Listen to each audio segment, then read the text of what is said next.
हुजूर बाबा सावन सिंह जी महाराज की जय। परम संत कृपाल सिंह जी महाराज की जय।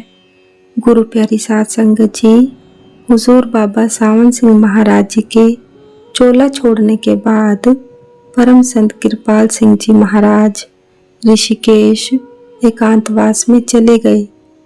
गुरु प्यारी साध संगत जी, दिल्ली में थोड़े दिन अपने बेटे दर्शन सिंह के पास ठहरने के बाद अप्रैल के अंत में महाराज कृपाल सिंह जी एकांतवास के लिए ऋषिकेश के जंगलों को रवाना हो गए। दर्शन सिंह के घर 30-30, 40-40 मुलाकाती महाराज जी से मिलने को आने लगे, तो एक दिन पता दिए बिना आप वहां से ऋषिकेश चल दिए, जहां अपने बेगाने यमदूत से दिखाई देते हो। वहां आबादी में मन कैसे लगता। महाराज जी फरमाया करते थे, गुरु के बाद शिष्य का जीना किस काम का है। अब मुंह दिखाने को क्या रह गया था। सोचा था कि अब किसी को मुंह नहीं दिखाएंगे, सारी जिंदगी उसकी याद में गुजार देंगे, लेकिन फिर हुक्म हुआ तो आना ही पड़ा। हुजूर महाराज जी के निधन की खबर सुनकर जिन परवानों ने अपनी जानें कुर्बान कर दी, वे तो सस्ते छूट गए। जिसे यह जानलेवा दुख सह कर जीना था, उसकी क्या हालत होगी। जान तो गुरु के हवाले थी, श्वास श्वास गुरु अर्पण था, मर मर के जीना ही तो था। गुरु चोला छोड़ जाए तो शिष्य की अवस्था क्या होती है। इस प्रसंग में आपने महापुरुषों के जीवन से कई दृष्टांत पेश किए हैं। इनमें एक दृष्टांत मौलाना रूम का है, जिससे ऋषिकेश में आपने वनवास पर प्रकाश पड़ता है। आपके वनवास पर प्रकाश पड़ता है। मौलाना रूम के गुरु शम्स तबरेज ने जब चोला छोड़ा तो उनके वियोग में विलाप करते हुए मौलाना रूम का ध्यान अंतर टिक गया। क्या देखते हैं कि शम्स तबरेज सामने खड़े हैं। फरमाया, तेरा लिखना पढ़ना सब फजूल, मेरी तरफ देख।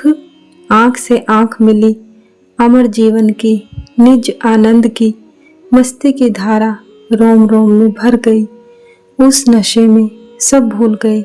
शम्स तबरेज ने कहा, जा तेरा काम हो गया। इस अकथनीय अवस्था को कौन समझे और कौन वर्णन करे। यहाँ तो सिर्फ एक इशारा है। ऋषिकेश के जंगलों में आपने नीलधारा, हरिद्वार, नीलकंठ, स्वर्ग आश्रम आदि एकांत स्थानों में निवास किया।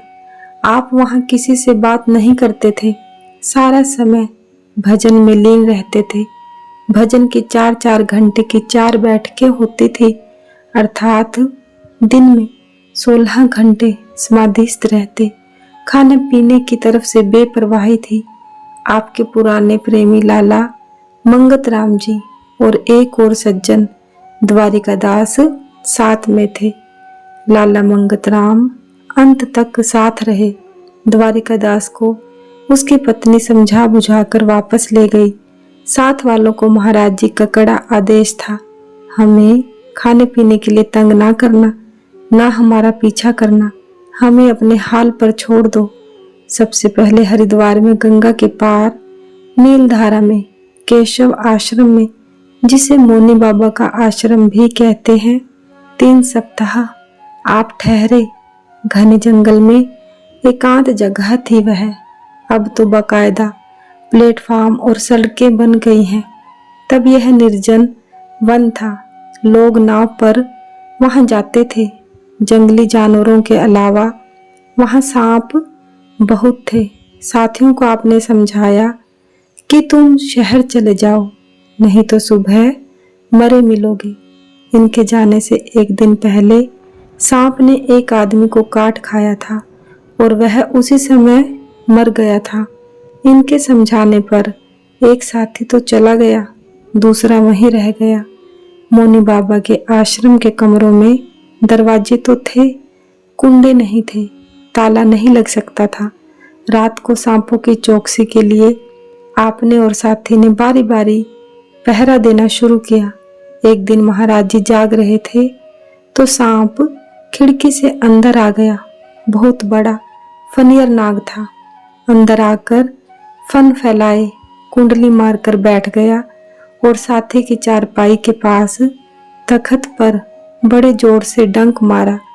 सौभाग्य से पास एक डब्बा पड़ा था, उस पर डंक पड़ा। खट से आवाज हुई।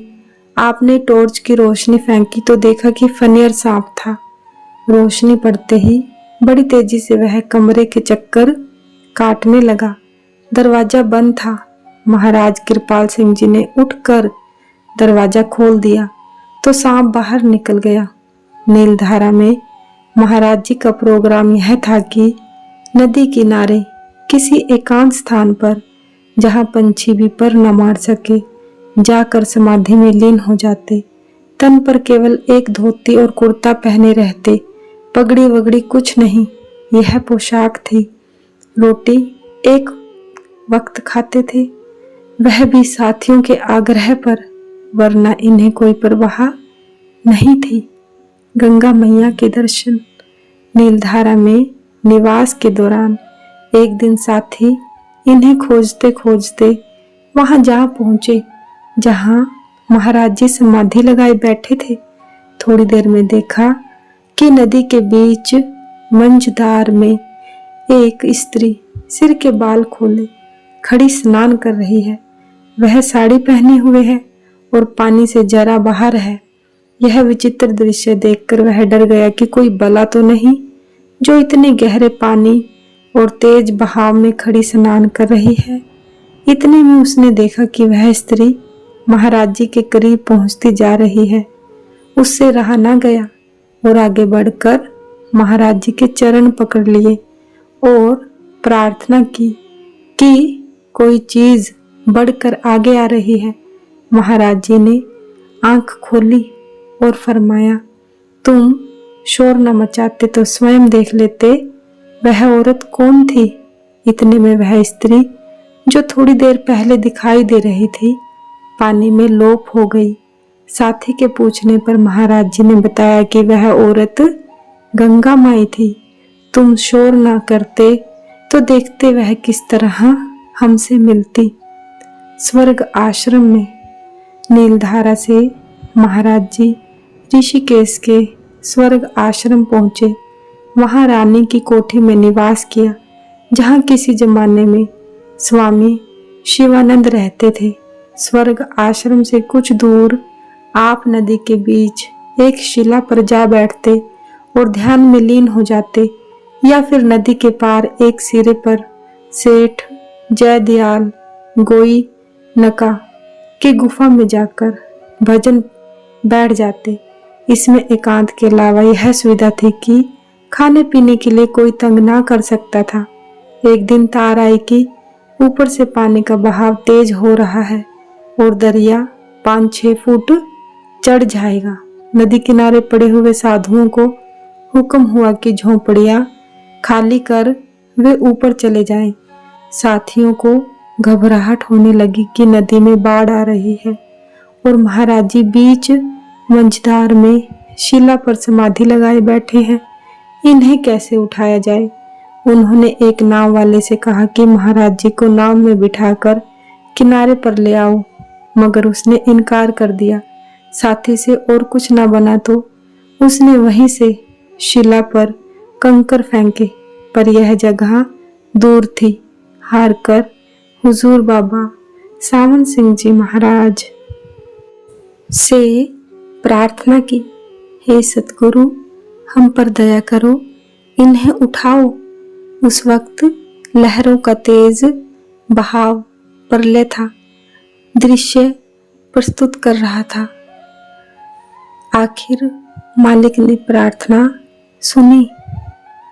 महाराज जी ने धीरे धीरे आंखें खोली और कहा, हे दाता, उस वक्त पानी का बहाव तेज था, परंतु जैसे पहले खबर मिली थी कि 5-6 फुट पानी चढ़ जाएगा, वह बात नहीं हुई। बल्कि धीरे धीरे पानी उतरने लगा। महाराज जी शिला से उठे और पानी में से गुजर कर किनारे पर आ गए।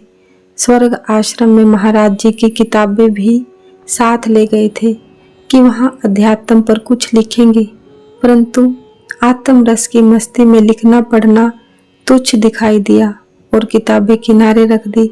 स्वामी रामतीर्थ के जीवन में भी आता है कि वे भी किताबें साथ ले गए थे कि ऋषिकेश जाकर रूहानियत के बारे में एक सहज सुलभ पुस्तक लिखेंगे, परंतु आत्मरस आया तो किताबें उठाकर नदी में फेंक दी।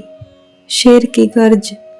महाराज जी रोजाना पहाड़ पर चले जाते और वहां सारा दिन ध्यान में लीन रहते। एक दिन चलते चलते नीलकंठ की ओर जा निकले। बहुत देर वापस ना लौटे तो साथी खोजने लगे और नीलकंठ के समीप जंगल में जा निकले। वहां लोगों से पता चला कि इस जगह शेर पड़ता है। 110 वर्षीय एक वयोवृद्ध साधु ने बताया कि शेर इस समय घूम रहा है, जरा संभल कर जाना, शेर की आंखों की तरफ ना देखना। और आगे गए तो देखा कि शेर के हमले से एक बैल मरा पड़ा है, लेकिन सिमरन करते हुए वे आगे ही आगे चलते गए। आगे रास्ते में एक नाला पड़ता था, उसके बीच से निकले ही थे कि शेर की गर्ज सुनाई दी, जिससे दिल दहल उठा, लेकिन उन्होंने हौसला नहीं हारा।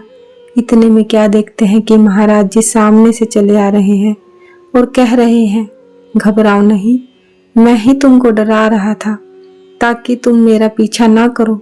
साथी बेचारे भी क्या करते, महाराज जी के सिवाय उनका कौन था, उन्हें छोड़कर वे कहाँ जाते। इस प्रकार वक्त गुजरता गया और 4 महीने बीत गए। विरह विहलता की अवस्था में आपने 2 कविताएं कही।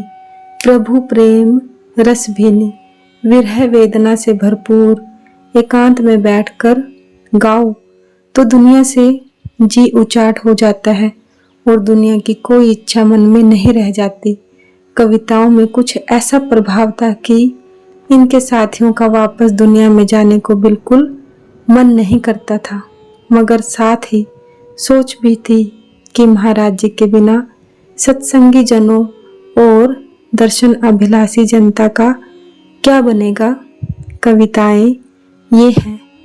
नंबर 1, हरि बिन जीवन कोने काम, सकल संपत्ति और मान बढ़ाई, जिससे सकल जगत यह खा।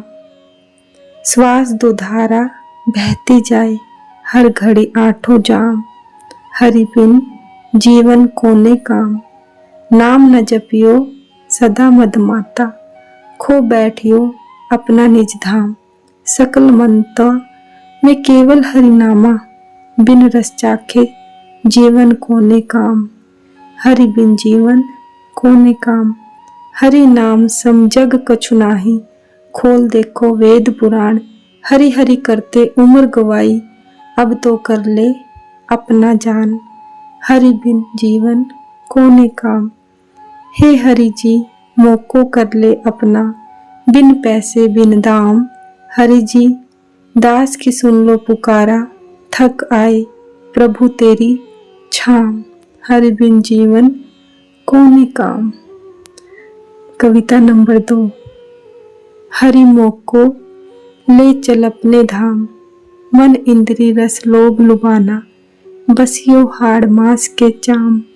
तन मन के पिंजरे में बैठकर, भूल गयो अपना निज धाम। मोह माया का रूप हो गयो, बसियो जादू के धाम। हरि मोको ले चल अपने धाम। अब निकसुम कस निकसेया, जाए कर बैठियो इसमें विश्राम। हरि सतगुरु मोहि आए बचायो, नहीं तो पड़ा रहूं इसी ग्राम। हरि मोको ले चल अपने धाम। बात बनाऊं करूं कुछ नाही, कस पहुंचूं प्रीतम तोरे ग्राम। घट के पट खोलो मेरे हरि जियो, मैं हार पड़ा तेरी छाम।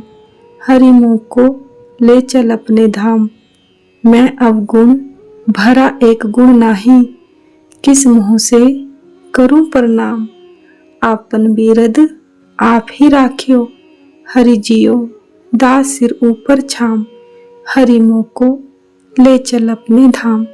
सतगुरु महाराज की जय। सतगुरु तेरा ही आसरा, सच्चे पातशाह तेरा शुक्र है। जय गुरुदेव, जय गुरुदेव।